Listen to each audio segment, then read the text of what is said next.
Hello, film fans. Welcome to the Film vs. Film podcast. My name is Martin Harries, your host, and I'm joined by the film encyclopedia man, Boaz Dix.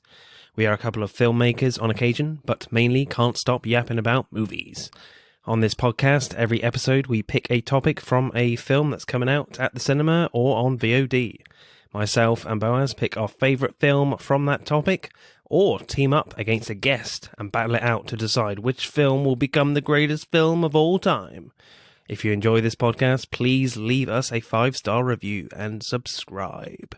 Please enjoy part 1.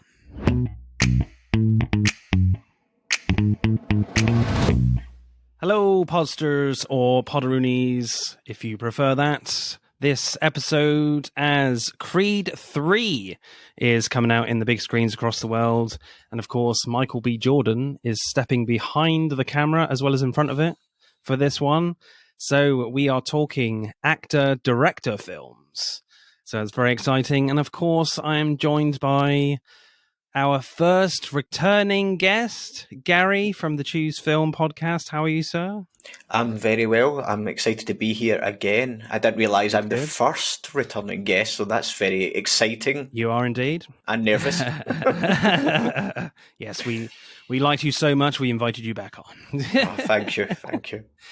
And Boaz, I need to get you on the podcast as well, on the Choose Film podcast at some point. Yeah, that would be great. Yes.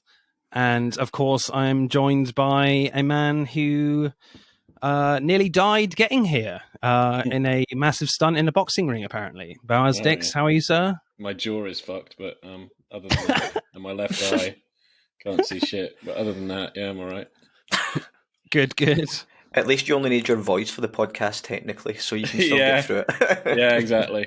I can be in traction in a wheelchair. It's fine. That Apollo, though, jeez. Apollo can really pack a punch, can't he? He can. Not in Rocky IV, though. Spoilers. Spoilers, yeah. So, of course, Creed 3 is coming out. Gary, you've seen this already, so what are your thoughts, non-spoiler thoughts? Yeah, I went and seen it last night. I really enjoyed it. Going into it, I was like, Creed 1 and Creed 2 are kind of on par with each other for me. I don't think one is any better than the other, and if it is, I can't work out which one. Creed 3 is pretty much on the same level. Okay. Even though, I don't know if this is a spoiler, so you can cut it out, even though Sylvester Stallone isn't in it, but there's not even like a trace of him in it, which was kind of weird, but... Okay. No, it's still a very good film. I really enjoyed it. Yeah, because apparently I think there's some like legal things with rights with Stallone and the Rocky character. But what's really interesting is in the end credits, it still comes up saying produced by Sylvester Stallone. Oh, really? Okay. Yeah, so I want to look into that a wee bit more.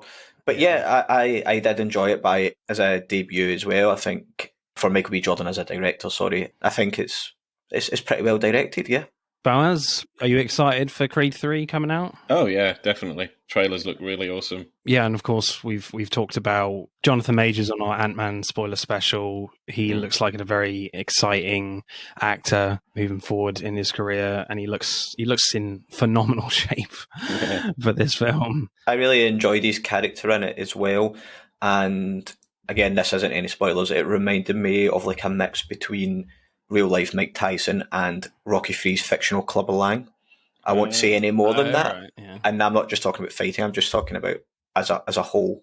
So I'll leave that thought with you as well. But he was great in it. He was very good in it. So Gary, you're a director yourself, and Michael B. Jordan is deciding to be the director as well as the star in this film. I mean, what kind of challenges would he be facing in this? Would he be leaning onto his like DP a little bit more, or I mean, have you ever done that before, starred and directed in your own film? No, well, yes, actually, my first film, because I didn't know I could just go and ask actors, so I was like, I better be in front of the camera as well, so this can get made.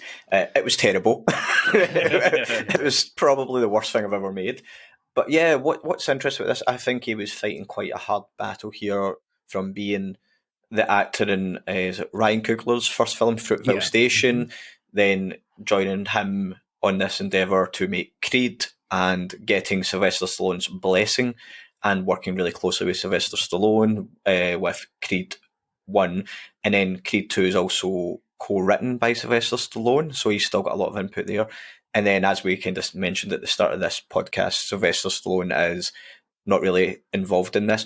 So I think Michael B. Jordan had this hard kind of thing of staying true to these previous films and the roots of these films, but also making it its own thing. And I think possibly, I've no proof of this, but he's obviously going to have to keep it stylistically as if it's in the same world. And I think what we might find here is that, yes, you're asking us to lean really heavily on his DP. I think he might have leaned really heavily on maybe all the crew and maybe the cast as well, because the cast obviously know their characters already. Well, the returning cast, I should say. Yeah. I mean, you can see that he's brought his own style to it, especially in the fighting scenes, I'll say. But maybe it's kind of like, you know, when you watch a show, a long-running show, and one of the lead actors decides to direct an episode, and they can go and direct the episode because everyone else around about them knows exactly what they're doing. They know the world, they know the story, they know the characters. So it's maybe kind of like that. But I am also excited to see what he does in the future as well. Yeah, sure. I didn't come away going, that was terrible directing, you know. I often think with like cinematography or sound or any of these, if it's good, you don't notice it. Oh, yeah. If it's bad, you really notice it. And so this was a film where I sat and just enjoyed it and didn't notice anything odd or peculiar. So yeah, did a grand job, yeah. Yeah, so that's why you have to work hard when you're doing a podcast, rewatching for good films. Yeah. Got to notice these things. Michael B. Jordan has spoken in interviews that he's very heavily inspired by like anime. He's a big anime fan. I know you're a bit of an anime fan, Boaz. I know your brother is. What kind of things do they do in like anime kind of action? What would he bring to like Creed 3, do you reckon? I don't think anybody's going to fly and do jujitsu, right? So. I'm guessing like very ultra slow-mo stuff, maybe. There is some slow-mo in it, actually, and now you say that, I did not know he was a big fan of anime. I think one thing I see in quite a few anime fights, because I remember I've never really been like a massive fan of anime, but both of my brothers have, Stephen and Isaac. And I remember having conversations with Stephen, and he would say, like, why don't more movies shoot it like anime, like Naruto and the other shows he was in, where he's like, when people get hit, you know, the camera sort of like, you know, is moving quite a bit. It's quite free. Okay. And so it tries to make every punch feel like over the top.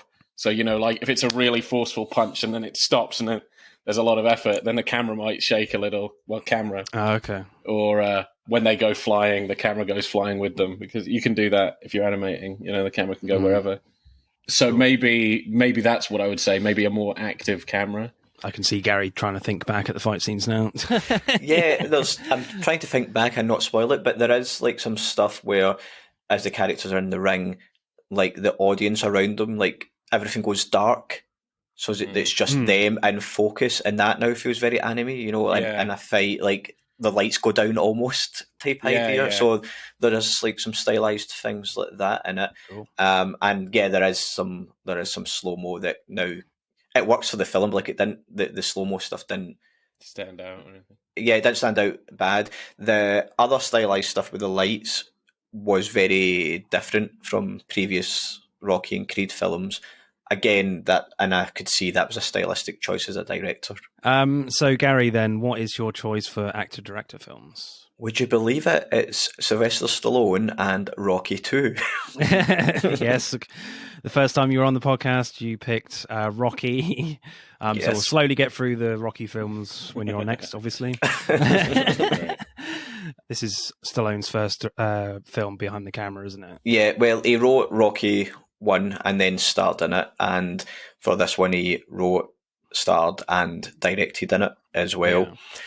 And I'll put my hands up. Not including the Creed films, out of the 6 main Rocky films, this is my second least favourite. But I thought it'd be quite interesting to talk about it because there's still a lot of interesting things in there. It's Stallone's first time directing the Rocky films, and I was going to go and see Creed, so it actually tied in really nicely because I was working my way through them anyway. So what happens in Rocky 2? So Rocky 2 takes place directly at the end of Rocky 1. Actually, it's like the last 5 minutes of Rocky 1. And we see that Rocky has lost the fight to Apollo. He had become blind in one eye, I believe it's his right eye. Yeah. And he wants to retire from boxing. He's became city famous, shall we say, and a lot of like commercials and that want to use him. And he thinks that's how he's going to make his money. And he asks Adrian to marry him, so he's now starting a family. But we find out very quickly that Rocky can't read or write. It's not going to be that easy to do commercials or get another office job. And basically the film is about him trying to pay the bills, find ways to pay the bills and keep his family afloat. Meanwhile, Apollo is absolutely raging that people are saying he technically lost the fight, even though he won on points, and is trying to embarrass Rocky back into the ring. He's trying to use really awful marketing tactics to, shall we say, weaken his pride and his man. I was going to say manhood, but that sounds like something else. Yeah. You lose a lot of points if he did that. So he just like jumps him and starts punching him in the balls. Like me. Ah. And then Rocky basically asks Mickey if they can they try again? Can they fight? Mickey's his trainer. Mickey says no, but with enough force and bad marketing from Apollo, Mickey agrees. And the super fight 2 of the century, as they pitch it in the film, starts. So, I mean, initial reactions for me, I think I definitely still prefer the first one. Yeah, I think the first one's probably my favorite still, because it's just so emotional at the end. And yeah, there's some great action in here. I still love like the relationship between Rocky Balboa and Adrian. I just love that relationship. It's so tender and sweet. And it's funnier as well, I think, but also kind of a bit unintentionally funny at times for me. There's a great line when he's the kind of mafia loan shark is talking to him after he's just got married and asking if he wants to invest his money in condominiums, and he thinks he's talking about condoms, and he's like, I've never used them, which is just a fun joke in itself. But then later on you find out Adrian is actually pregnant, so it was a nice foreshadowing. Yeah. Boaz, initial reactions to this one? Yeah, I liked it. Yeah, probably the same. Not as good as the first one, but still pretty good. So directing then, I think like Stallone keeps the directing pretty simple in this film, doesn't do anything fancy, but I think one moment that really kind of stood out to me was when Mickey turns up at Rocky's house to say, yeah, we should take the fight with Apollo, kind of about halfway through. And Rocky agrees, and because Rocky and Adrian's relationship is still very strong, you get a big like wide shot of Adrian on the stairs. And all she says that's all she says, Rocky, in a disapproving way. And Rocky then apologizes, and then the shot on Adrian goes really tight on her. So I feel like both shots are quite impactful in her disappointment because she's very alone up there and she's framed very centrally. I just found that quite striking, an image in the film, especially with her like stillness too. So I quite enjoys that bit from a directional point of view. In that shot as well, when it goes to, I don't know if it's the wide shot or the close-up, but in one of them, you can see that the top she's wearing says baby with an arrow to her bump.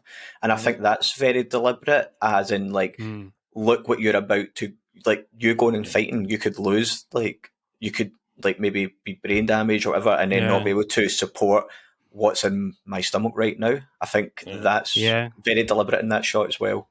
Yeah. I mean, I didn't really notice that, to be honest. I think just because Adrian's performance is so good in that, I was just totally drawn to her. The Rocky and Creed films are all famous for their like montage scenes, and probably my favorite moment in the training montage is when Rocky is doing crunches and one of the assistant trainers is like slapping Rocky's abs while he's doing it. That was quite funny to me. Yeah. But the first proper montage for me is when like Adrian is in a coma and Rocky is reading poetry to her just things he's written to Adrian, hoping she'll get better, etc. And generally just talking to her, and it's all nice, slow shots. And I feel like Rocky is working as emotionally as hard as he would be in the actual training montage.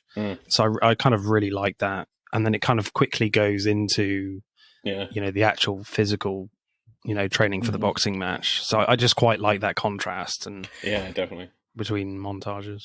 There's actually a montage before that as well, which is really nice. And it's when he has to take the manual labour job and he's working in the meat factory. And it's like a day in the life of this. And it shows the strain. Like, this man's a boxer, like he's used to physical strain, but this, butcher factory is like killing his back and things.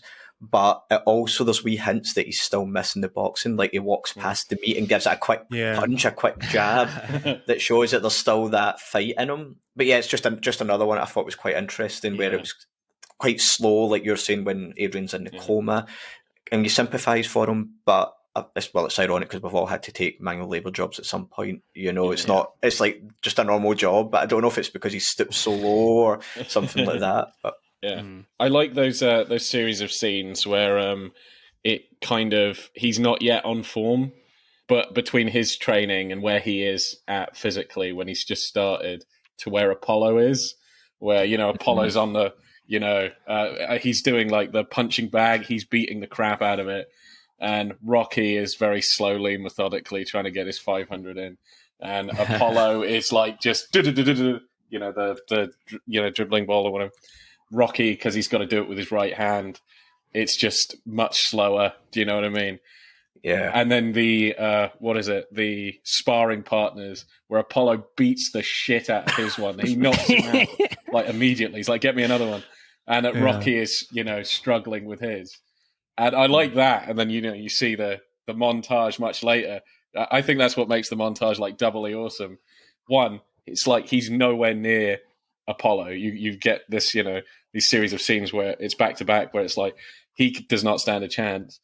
Then all that stuff happens with Adrian. Then you get a montage of him again. It looks like he's wasting his time and probably is going to quit. Trying to make sure she's better. And then it's like she's like, you need to win. And then you get the proper montage, and then he is just fucking excelling at everything. And you get like the entire community is behind him. I like that final run as well, where just all of Philadelphia is basically running with him.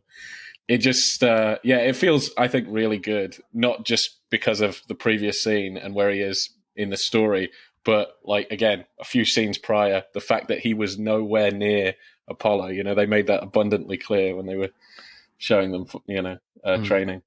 What's interesting about that is that the reason he's so lackadaisical, I guess is a good word for it, and that is because like he needs Adrian to stand by him. He needs her support, and obviously he's not getting it, and that's why he's so like lethargic and not really caring. Another interesting thing though, when she says like, I want you to do one thing, win, and then the music starts up. It's interesting because it's not the Rocky theme tune. What Sylvester Stallone has used there is the music from the final fight of Rocky 1. Which I think shows you that that's the mindset he's in, is everything about that last fight. And then when when Philadelphia is running with him, that's when the actual Rocky tune comes in. That's cool. And I thought that was a really nice idea as well. I'm not a big fan of the running scene through Philadelphia. Really? Because it's just annoying now, because it's been ruined by the Ladbrokes advert. Have you ever seen that advert? I agree, totally. Yep. Yeah, it's so annoying. Because I've seen that so many times, but it is better without the F1 car, the horse jockey, the footballer, the motorbike. Jesus Christ, where the hell have I been? I have never seen this advert. Yeah, it's on TV a lot. I have never seen this advert. Yeah, there's literally like a massive F1 car going through. And there's like a cricket player on the steps. Yeah, it's probably because I'm not watching that much TV. I think I've heard the advert, every so often I'm on the computer. Da, da, da, da, da. But I don't think I've seen that. Yeah. Right. Well, then that's good. Yes, it's not been spoiled for that. I still think my favorite scene is the final fight for me, and it's probably better than the original for me from a directional point of view, but not emotionally. I don't think. The first film is still better, a lot better there. But the final fight in Rocky 2 felt more intense and fast. Like the pace was very quick, even in the real time rounds. Mm-hmm. Like the slugging looks so brutal. Yes, it's not particularly realistic, I don't think. But at times it went too far and was a little funny, especially with Carl Weathers. Like the slugging with like wobbly feet was a bit much for me. Yeah. But I really like Bill Conti's score. Like he changes it up a bit with the music. It has a more military, like war feel to it, which I really liked. The slow motion shots were really effective for me. You could really feel the crunch in those moments. And you kind of know Rocky's going to win before the fight begins. Well, probably, frankly, before the film begins. But what I didn't see coming is how Rocky wins. Like, Rocky knocks Creed down and Rocky falls over with him. Yeah, a little funny. But then it's a race to see who can get to his feet first, which I thought was quite a creative way to find out who wins instead of the normal, knockout punch. Yeah, it's so tense. Yeah, I know. Even by 8, he's still not on his feet, He's still, trying to grab the thing. You're like, you've got 1 second after all this to launch yourself up. Like, they really do push that right to the wire. And then as well, as soon as the referee turns around to Apollo and goes, "You're out," Rocky collapses again. So it's literally he was on his feet for 1 second. I won! Oh, someone catch me! Just got enough strength just to win, and then boom. And one thing I actually thought was really cool about the fight is you see the first round, and I thought it's going to be at least quite even. But it's really not. Like, Apollo is laying into him really badly. Yeah. For not even just the first round, it's quite a few rounds. You're like, what the hell? So I even felt like he was at a huger disadvantage in this film than he was in the first film. Apollo is taking him to school constantly. And then I like when, I don't know how many rounds you're in. You're in quite a few rounds, and he's just getting the hell beaten into him.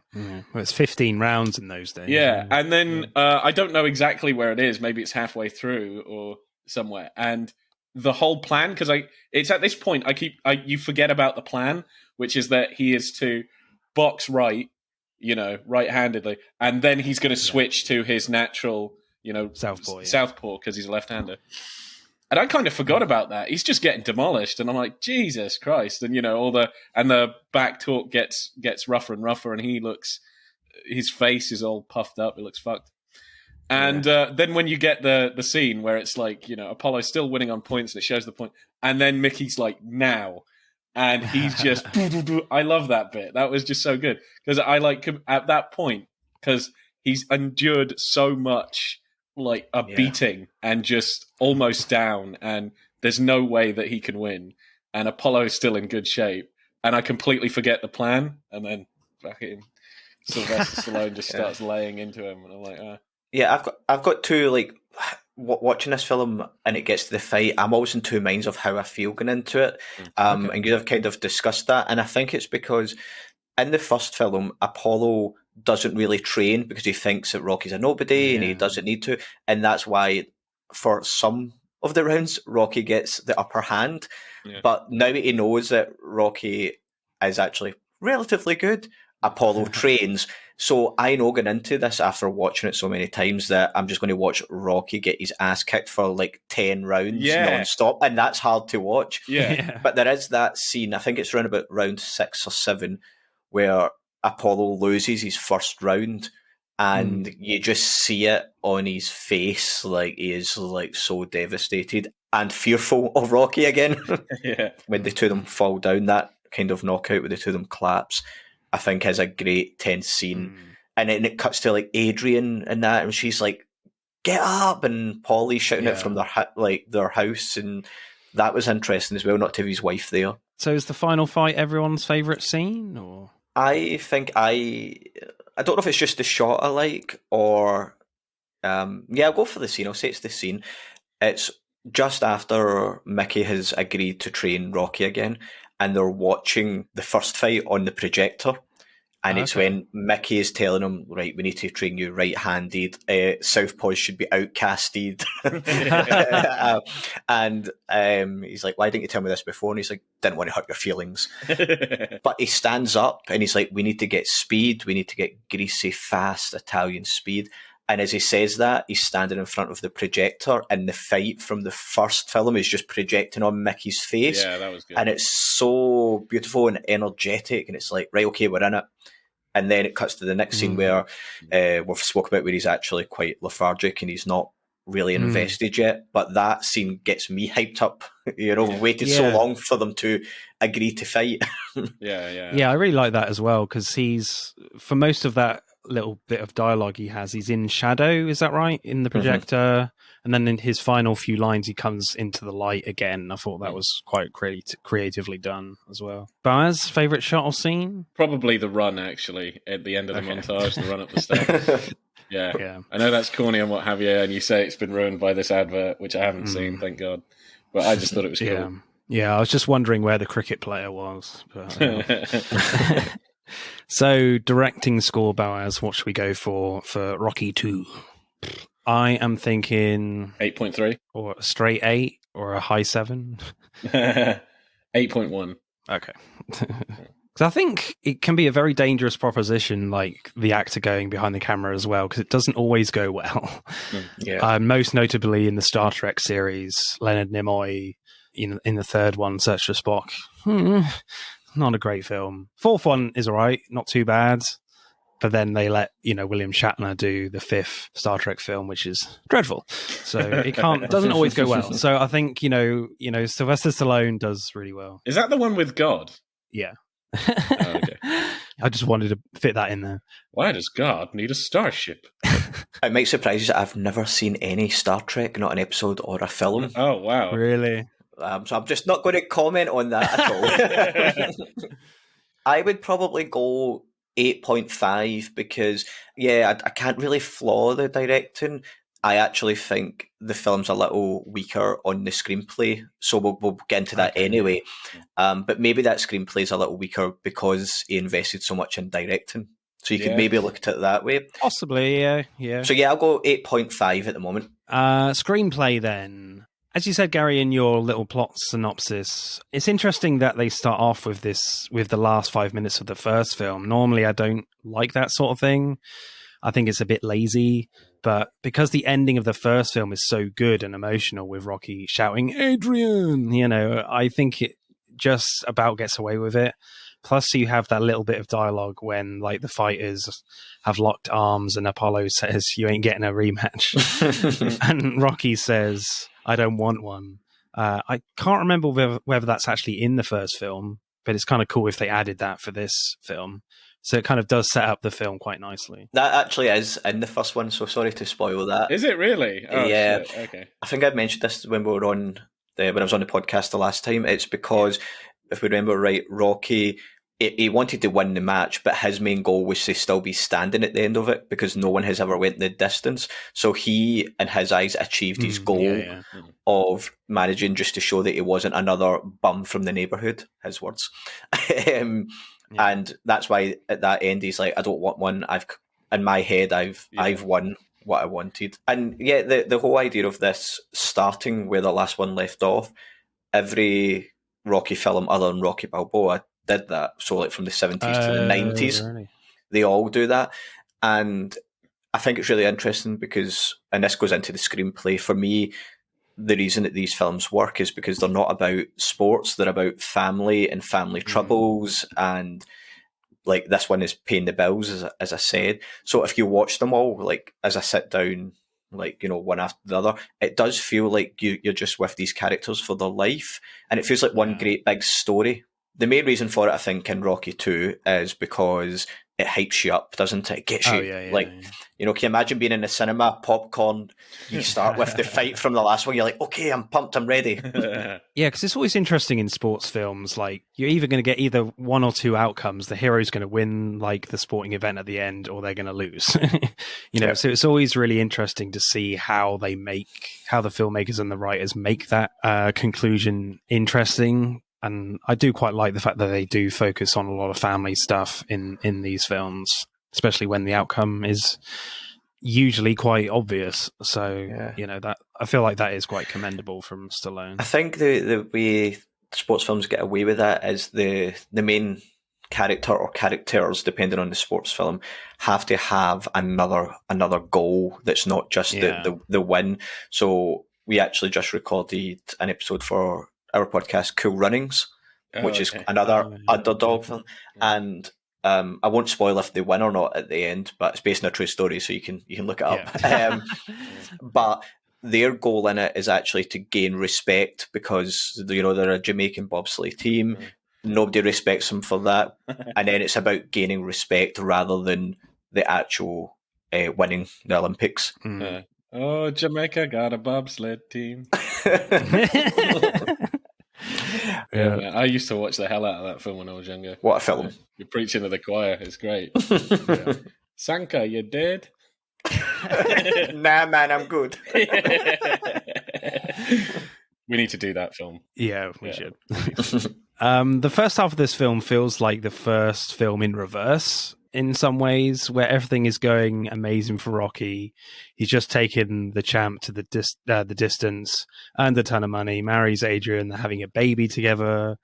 He's got a nice house as well. His house has also got nice bricks. I love these bricks. Nice steps. Yeah. These numbers almost add up to 9. That's a good omen. Makes no sense. Then everything starts to go wrong. He can't read the cards during the filming of the commercials. He takes a job at Paulie's Beef Factory, gets laid off, can't get an office job, and is forced to be right back where he started in the first film, making jokes to Adrian in the pet shop. But just this time, they're together in a stronger place. Plus, what I find interesting is after each setback, Rocky kind of takes it in his stride. I feel like he knows he's still got Adrian by his side. There are very few moments where he gets really angry or frustrated, even when that boxer in the gym is taking the piss out of him. When Rocky is just taking the bucket away, he just shrugs it off, And then I think when Rocky decides to fight Apollo again, it's this dignity and respect thing, like in the first film. But he's got way more to lose this time, his relationship with Adrian, because throughout Rocky feels so happy and content with Adrian. So yeah, I kind of like how it's just in reverse kind of thing. Yeah, I would say, have you ever been in a room at a party or something and one of the other guests slags you, but they're joking, but actually it hurts inside, but you have to just kind of smile and pretend that it doesn't. I feel like that's Rocky through this full film. Every beating, when it's a knockback from the office job, or he gets sacked from the meat factory plant, or the boxer calling him the Italian chicken, he kind of tries to just laugh it off. I think he says to Adrian, they must get me confused with someone else, just trying not to worry her. But yeah, I think it bottles up inside him, and then eventually, once he's got her blessing, lets it out. It's funny when we were talking about the start there, when he marries Adrian and he proposes to her at the zoo. That's just quite funny because Rocky isn't the most smartest person, right? And in Rocky 1, Gazzo, the loan shark, his assistant, his driver, slags Adrian and says, I heard she's retarded. And Stallone says, Rocky says, she's not retarded, she's just shy. And then the guy says, I'll tell you what to do, take her to the zoo. I heard retards like the zoo. And then Rocky tries to fight with him about that, but then ends up taking her to the zoo and proposing. Oh my God. That doesn't make sense, man. Wow, that's hilarious. Yeah. But I don't know if it's maybe because he likes the zoo, but... Probably. Or maybe, it is meant as an insult, but he's like, do you know what? The zoo is actually pretty nice. Yeah. It is beautiful, yeah. I think another side to Rocky's journey in this film is this sense of Rocky is kind of a bit untouchable for me. Even when Rocky has a lot of setbacks, he just keeps moving forward, keeps going. And after he takes the fight, Rocky's relationship with Adrian takes a subtle hit. It looks like his heart isn't in it really, in the training scenes. It's because, Adrian isn't fully on board. And then when Adrian goes into a coma, like his whole focus is on Adrian. He doesn't care about the fight. Like the scene in the chapel, Mickey is trying to say to him, "You're not ready. You're going to get yourself killed." Rocky doesn't say a word. His whole focus is on Adrian at this moment, not the fight. And it just kind of doubles the stakes in those moments for me. We were talking about in Rocky 1 that his goal is to go the distance and not be a bum and gain respect. For me, his goal in this one is actually just to support his family, and his pride is hurting. So that's his two reasons for going. And I think that's why when he's not got Adrian's blessing, he's still going to go through with the fight, but he doesn't care because he's going to get his payday. And it's about having money to pay the bills. So until he's got her blessing, he'll just go and get his ass kicked. And his pride's already hurt because she's not supporting him. Yeah. And then that second goal comes back when she comes out the coma. Yeah, as well. I like also like the speech that he gives her, where he's like, I've never asked you to stop being a woman. Don't ask me to stop being a man.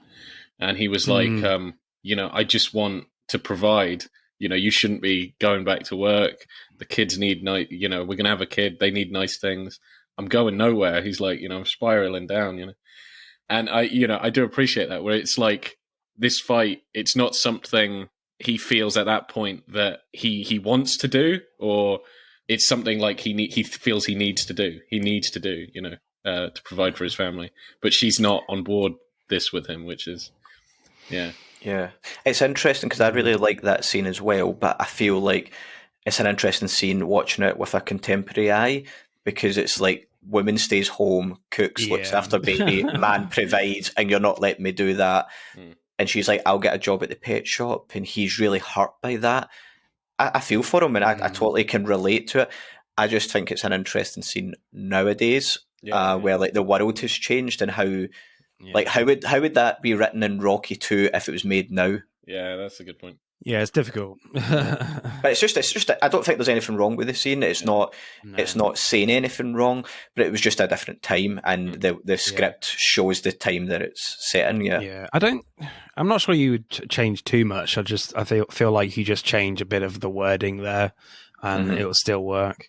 But then Adrian wakes up and says, "Win." It's quite a cool, rousing moment, and it's supposed to feel like unexpected, but it just doesn't feel very plausible. She knows Rocky is practically blind in his right eye. She's just survived coming out of a coma and has a newborn baby now. When Rocky asks Adrian if he should take the fight with Creed, most people would say, hell no. Yes, that moment was cool dramatically, but not entirely very plausible. Do you guys agree with that, or do you just roll with it? I kind of rolled with it. I guess you could say, I suppose that it makes sense. You haven't had her have a moment of realization that this is something that she wants him to do. She's been very much against it the whole movie, and worried for his safety. You don't feel like he's convinced her, or nearly half convinced her.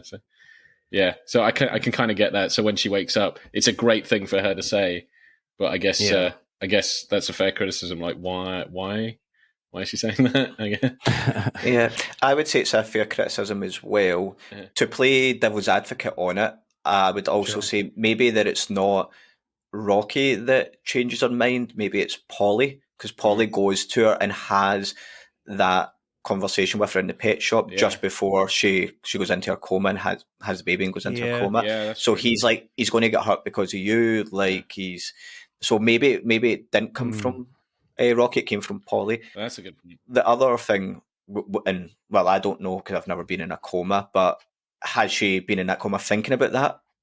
I know that sounds really silly. Yeah, no, that's true. Possibly. Yeah, I suppose you could do what's in some of those cheesy films of just have that repeated. Like, I don't know, in her mind, it's like, you're going to get him hurt. You're going to get him hurt. Coma dream sequence. Believe in him. I mean, does this film lack a bit of Paulie and Apollo for you guys? I personally would have wanted a little bit more Apollo and that relationship with his wife, because there's clearly some tension there between those two, especially in that first scene. I actually didn't mind the amount of Apollo. Okay. I guess you could give him more if you wanted to make him a little more rounded and sympathetic and less sort of bitter. And I do feel like he was very interesting in the first one. I think he's interesting in this one as well, actually. There's a completely different angle. Like, one was the promoter side of him, of just, I just want to find the next biggest fighter. And this one, he is diehard, like, he feels like he's been shamed, and he needs to get respect back. I guess, you could lean into that more. I think out of those two characters you were saying, like Paulie, I kind of miss the most. I do wish there was a lot more Paulie, because he was quite endearing and funny, yet kind of you were worried about him and for him, and what he would do, because he was a fucking mess, and that is really lacking in the second one. There's an interesting line in Creed 1 about Paulie, and Rocky says, "Yeah, he was my best friend, but he wasn't too friendly." And I think that sums up Paulie there. In regards to Apollo as well, I think you're right, Martin. Every scene that Apollo's in this, I love. There's nothing that you can flaw about it. From, like, when they come in their wheelchairs after the first fight, and he's like, "There'll be a rematch." It was only an hour ago I said there wouldn't be, but I've had an hour to think about it, and there will be.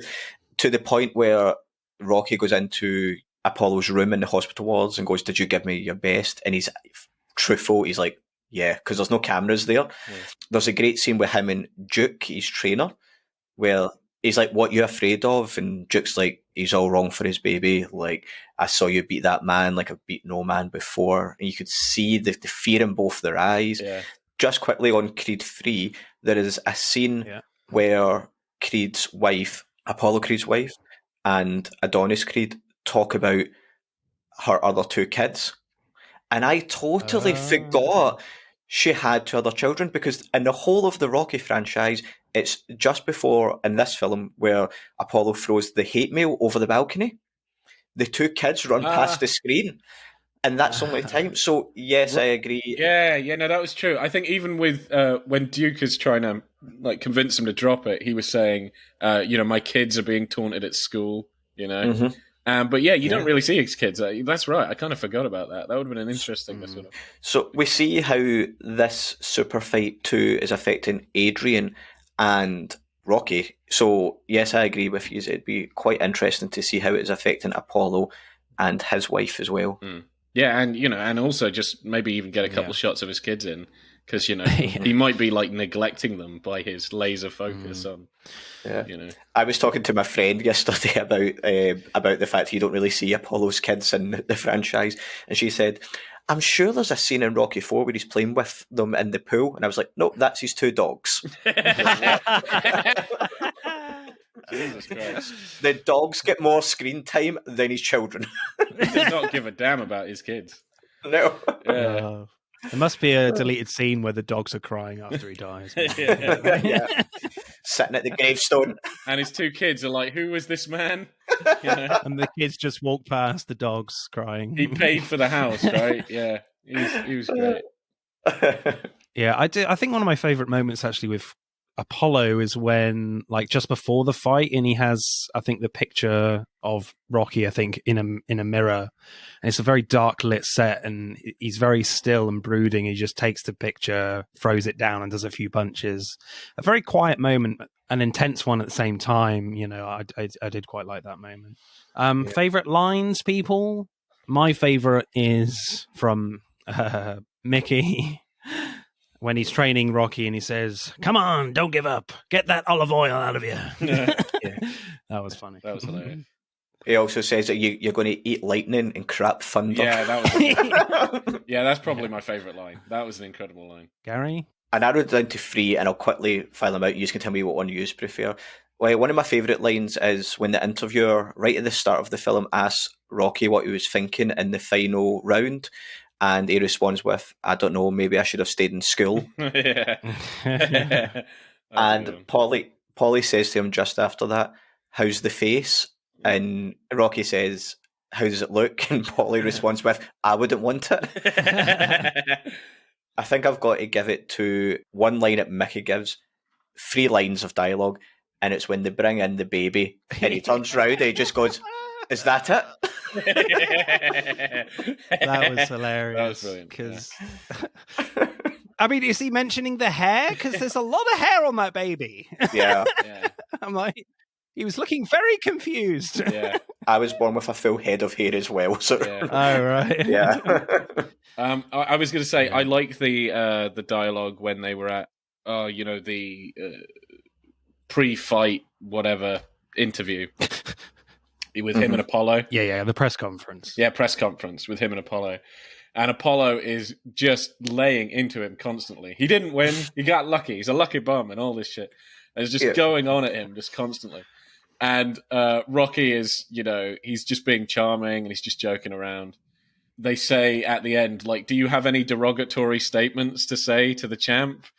And I like where Rocky repeats that word because he doesn't even know what the hell it means. He's like, derogatory? And he's like, yeah, sure, he's great. I love that moment when they ask like what Rocky's going to do with his money. And it's like, the first thing I'm going to do is pay the rent, get a couple of hats and a motorcycle, and some perfume for Adrian. She likes to smell nice. And a snow machine for Polly. So it's kind of this kind of very blasé attitude. He doesn't really care about kind of like promoting the fight or the kind of the professional aspect of boxing. He's just very good at it. That's it. It's just a very raw fighter. Yeah. He leaves everything else to the people around him, Mickey and Paulie and stuff like that. Yeah, like you could never see, like the way in Rocky 1, you were saying that Apollo is kind of like the promoter, like a showman.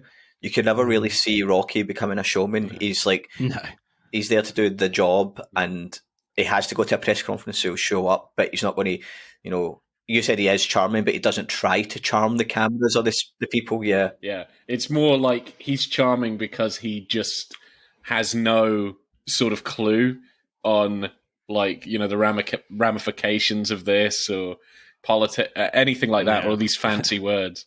He speaks plainly, he's pretty sort of a simple man. He's a simple, working man. The other thing I would just say quickly on the screenplay that I like is the foreshadowing of the bad eye. So, you have the surgeons when they're like going to work on him saying, I'm worried about the eye, but we don't actually hear that he's blind. And then we get the part where he's playing like stickball or baseball with the kids in the street and he touches his eye, like trying to, before he goes to take a swing. Oh, yeah. And then he crashes into the bin cans as well. Yeah. When he's driving. So that's kind of a foreshadowing. And then you get that great scene where he joins Mickey at the top of the stairs in the gym and he's like, brings in his finger to see when he can see it. And Rocky says to him, maybe it's you that's not got it anymore. And Mickey just slaps him. And he does that really subtle acting where he gets a lump in his throat, tries not to cry because of how like this old man has managed just to take a shot at him and got it. Yeah, I love that acting moment as well.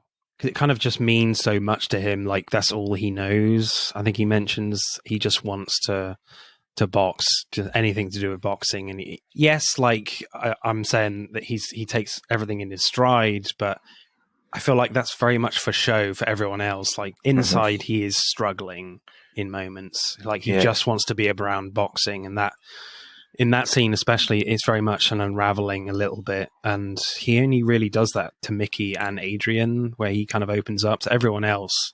There is a bit of a show there with kind of his ignorance, with his humor. I think the line he says is, "I spent my whole life trying to get a career, and now I've got one. You're telling me it's over." I thought that was quite an interesting line of dialogue. Screenplay score, Boaz, what should we go for? I still think it's pretty good. I prefer the first one from a writing point of view as well. It's just the Adrian thing where she just says win is a tad frustrating for me. I get it, that it's very rousing and it's definitely works in the film, but when you think about it a bit more, because you do have thinking time through that, after that moment because of all the montages. So I would probably go like a 7.7 or something. Okay. Yeah, that's fine. Gary? I'm actually going to go a wee bit lower. I'm going to go maybe, since we're doing proper decimal points, I'm going to go maybe a 7.2. Okay.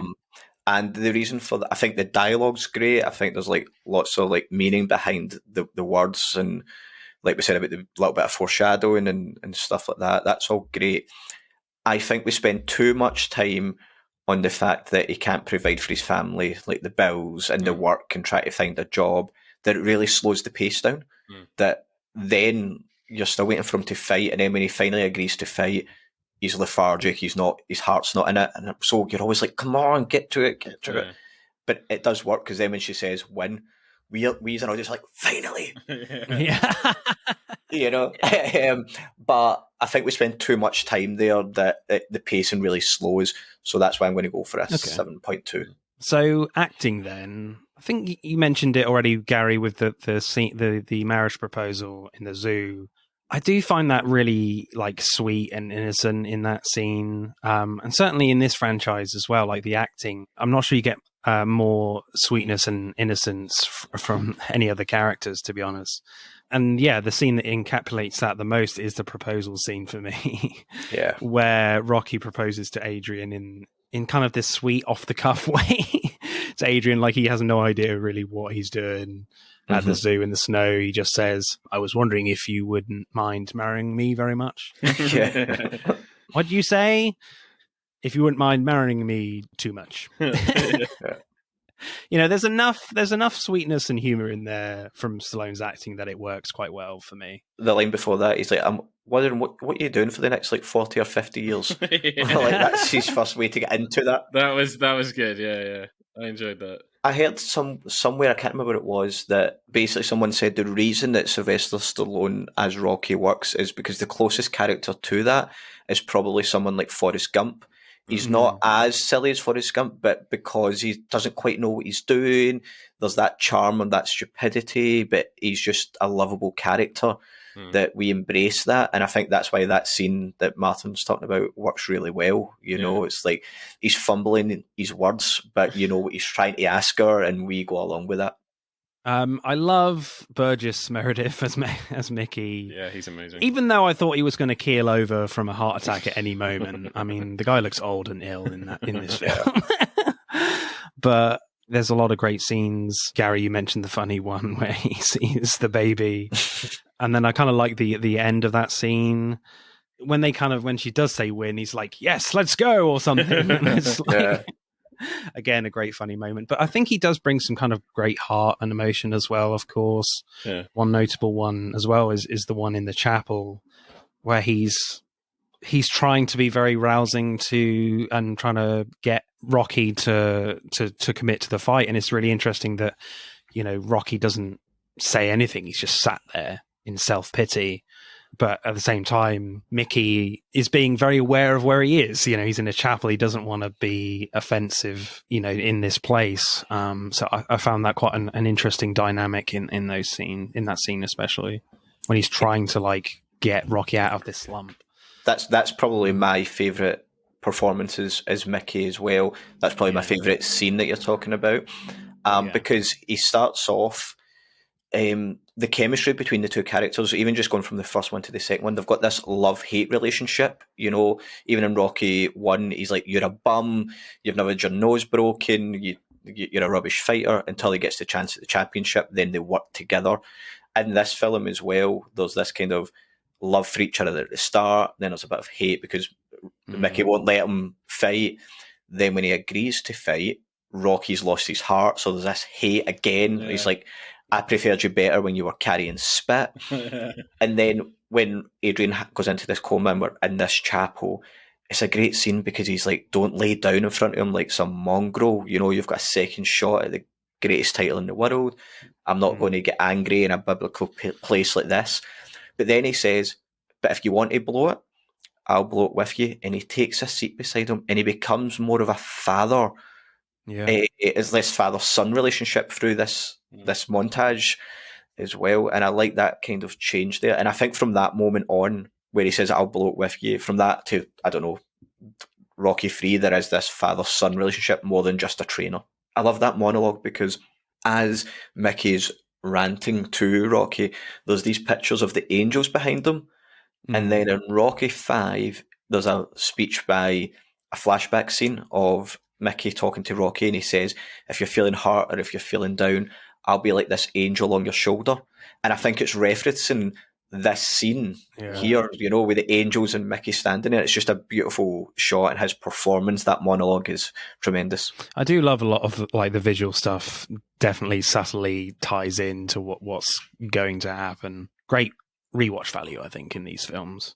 So, favorite performance, Gary Burgess Meredith, for you? Yeah. Boaz, how about you, sir? Yeah, I think I'm going to say the same. Yeah, I really like him as well, but I think I'm still going to stick with Sylvester Stallone because I just really like this character, just this very like innocent guy, and I just love those kind of that montage scene when Adrian's in a coma. I really like his performance there, especially just a great softer side to him compared to this big brutish boxer in the final fight. Can we give a little shout out to Burt Young as well, who plays... It is Burt Young, isn't it? Plays Paulie. Yeah.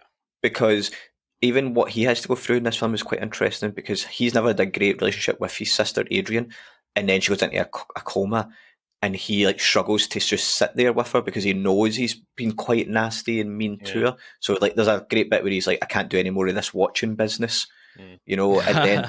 There's another scene where he comes with flowers for his sister, and Rocky's already in there, and he feels like a third wheel. He's like, I don't know what to do, so he just leaves the flowers and goes home. And there's small wee moments like that, no dialogue needed. You could just see it in Burt Young's facial expressions. It's great. Acting score, Boaz. Should we go for an 8.5? I'm thinking. Yeah, I'm Gary. gonna go for a 9. I think. I don't think there's anyone, even like Duke, Apollo's training and stuff like that, the wee scenes that they're in, and also like Duke and Mickey screaming at the ring when like the fighters are getting hurt and all that you just miss because you're so engrossed in the fight. But actually, I want to change my thing. I want to go 9. A 9? I think it's really good. 8.8? Yeah, sure. Okay. I swayed you. You're a greasy 200-pound Italian tank. Right, let's add up the scores then for Rocky 2. Rocky 2 gets 49.3. That's quite good. That's quite good. Not bad at all. I have a feeling this could be a tight one. Really? That's it for part 1. Thank you for listening. We hope you enjoyed it. Check out part 2 to see who wins. But don't stop there. Get involved and tell us what your favourite films are relating to the episodes. Send us a DM or comment on Instagram and TikTok at Film vs. Film Podcast, for Twitter at FVF_podcast. If you do, we'll give you a shout out on the next episode. If you're feeling really generous, you can buy us a one-off coffee at our Buy Me a Coffee account. Remember, please leave us a 5-star review and subscribe. Pod signing off.